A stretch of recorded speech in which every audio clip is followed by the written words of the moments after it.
Great. You guys have no questions for Shua? Okay, so don't ask me to answer questions that she could have answered for you. Okay? No. Okay, employment programming. This project has a goal of 18% minority and 6% women. Those goals are given to us by the state of Minnesota. Here we have a list of the trades, the construction trades, that will work on the line. And so if you or people that you know are interested in any of these are the specific trades that we believe will help build the line. Now, you should have in your packet a list of trades with descriptions of what each trade does. If you are, again, interested in employment on the light rail, in construction, first of all, you want to look through that list that I just showed you and the one in your packet to see if you either are skilled in that particular trade or if you're interested in being trained on that trade. If you're skilled, you'll want to connect, you want to make sure you're connected with a union because chances are, you know, these are going to be union jobs. And then you're going to want to connect with us so we can let you know which prime contractors, which construction contractors are hired to do the work on the line.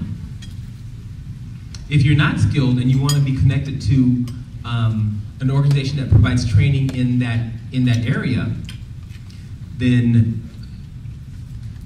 Mary Dahlquist isn't here yet. And so if Mary Dahlquist isn't here, talk to me after I finish presenting and I'll make sure that you get connected to the training center that you're interested in. We try to make things as easy as possible both for us at the Met Council and for you. And so we've developed a self-propelled check-in. This is on our website. And it should be in your packet. I think you guys have a packet that has a copy of the PowerPoint. You literally log in and say, this is the skill I have, this is my first name, last name, my email, and then we will notify you of both training and job openings, construction job openings that we know about on the Central Corridor. If you, by chance, if there are some folks here who are interested in non-construction jobs, because I know that most of you are probably interested in construction jobs, but in case there are some people who are interested in non-construction jobs, you can simply go to the Met Council's website, and it's right here, and learn about all the jobs that we have available in finance, in engineering, in community planning, et cetera, et cetera. How many of those of you here are with businesses, have a small business? Did you raise your hand? Okay, good. If you're a business, we have a program that, in plain language, it's really called a Minority and Women Business Enterprise Program.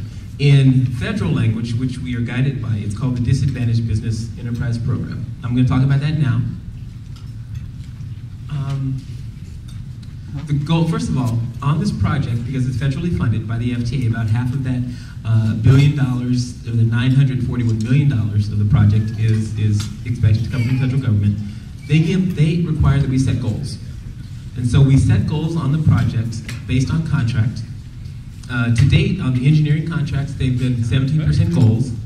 On the first two construction projects, they've been, is this too loud? Okay. It's music to your ears, is that what you're saying? Okay. On the first two construction projects, the goals have been 15%, and we're about to set goals for the last 6 construction contracts. The criteria to be a DVE, and again, I want to be clear that you don't have to be a DVE to bid for work on the project. It can help, though, because we require that the contractors meet a goal of 15 or 17, the ones I talked about before. To be a DVE, you are required to, first of all, be 51% owned by a minority or woman.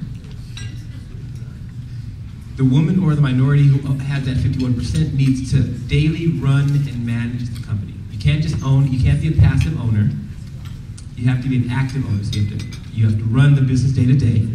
And you have to have a net worth that's less than Oprah. Well, way less than Oprah. But you also have to have a net worth that is less than $750,000. Now sometimes people go, $750,000? My business and my home are worth more than that. This is excluding your interest in your business, and this is excluding the value of your home, okay? So it's like cash in the bank, kind of. Cash in the bank in stocks and insurance. You want to have less than $750,000. If you're interested in being a DBE on this project, the steps are simple. Well, first, you just look at the criteria I just showed you and kind of judge whether you think you fit or not, whether you meet those criteria. Then, you contact the Met Council, and the person that you want to contact is Pat Calder. I think she's in this room, and I think she's eating food, and I think she's wearing red or beige or purple.